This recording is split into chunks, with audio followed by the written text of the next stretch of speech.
Maicon Lapa proclamouse campeón galego de grappling, título que suma ao conseguido en setembro na mesma modalidade que se practica sen kimono. O éxito segue a acompañar a Maicon Lapa, que esta fin de semana proclamouse campeón galego de grappling, modalidade de loita que se practica con kimono. Este campeonato disputouse no Centro Galego de Tecnificación Deportiva de Pontevedra, onde o brasileiro afincado na comarca fixose co triunfo en menos de 100 kilos.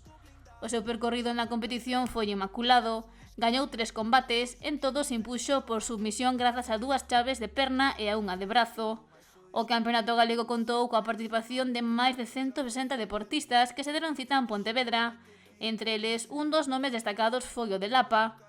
Afirmou que se sentiu bastante ben ao longo do torneo, algo que se puido ver nos seus combates, xa que o de maior duración foi de minuto e medio, e nos 2 restantes só tardou 40 segundos en vencer aos seus rivais.